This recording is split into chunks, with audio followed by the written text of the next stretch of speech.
Okay, so I guess I want to start with, why did you want to sit down to talk about this? Well, mostly because anyone who knows me, the people I've worked with, the people I go to church with, the people in my neighborhood, they all know without a doubt that I did not threaten my students. I don't even have to explain my side of it to them. They understand me and they know me, so they're certain that I did not threaten my students.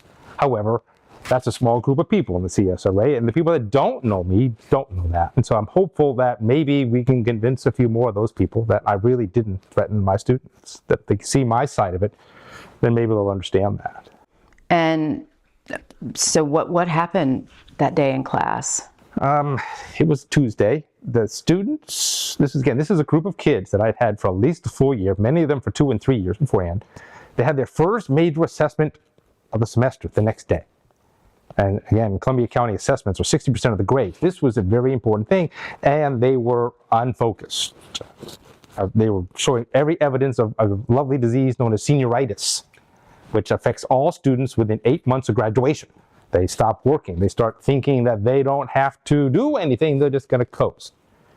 And so we worked some problems, and I could just tell that they weren't focused. And so I told them that, for one thing, I told them was, I don't come to school for the money. I come to school to help you. And if you're not getting anything out of what I'm doing, why am I here? What I said next, I'm not entirely sure. I've seen lots of representations of it. But the only thing I can tell you is it doesn't really matter what I said, because what I said was a joke. And the students would have known it was a joke. In fact, I'm fairly certain they laughed.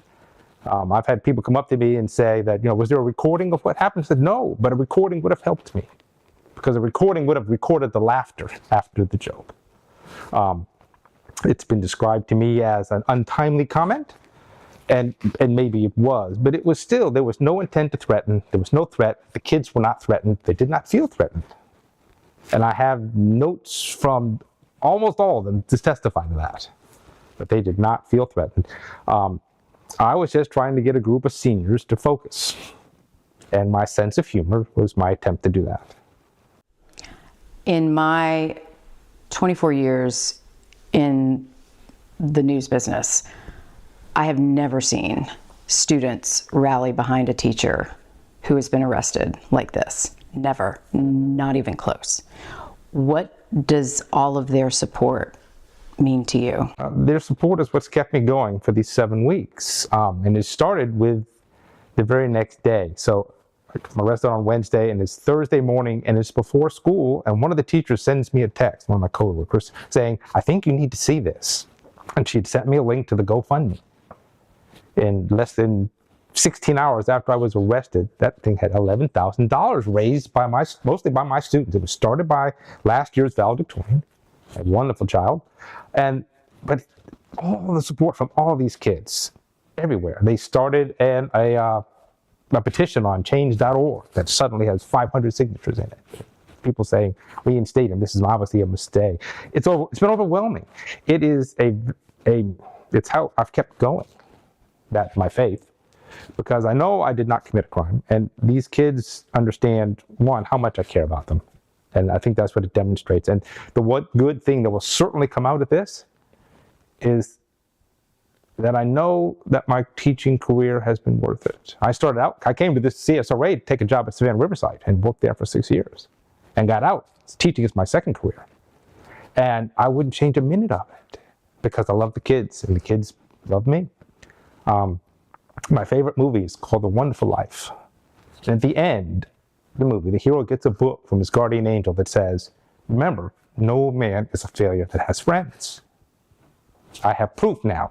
My teaching career was not a failure. I have so many friends, and they were impacted by me in a positive way. And that is why you become a teacher, or at least it should be why you become a teacher. There are students who weren't even in your class who are wearing the ribbons of your favorite team color, which is actually very brave in Bulldog country, if I may say so myself. It is. I get a lot of that from my students, and they're certainly glad to point out every time we lose. But it's okay, because I understand why they root for Georgia, and I root for Florida because that's where I went to school. And my diplomas were on my wall. It's fair. But I mean, there were students who weren't in your class wearing ribbons of those colors. There were students wearing your colors to school in Bulldog country, which is a big deal. Right. So your influence went far beyond the students who were just in your classroom. I mean, how does that make you feel? Like students you never even It's amazing. were teaching. It's just incredible to think about. People come up to me, and like the pharmacy, I was in Missouri Center Pharmacy, and someone came up to me and said, my son went to church with you. I want you to know I support you. I'm praying for you. It's just amazing. It's been a movement that I wouldn't have believed it, I guess, if I hadn't seen it. But having seen it, it's overwhelmingly wonderful. So much care and concern from everyone. And they're all hoping that they want what I want, which is for me to get back to my students.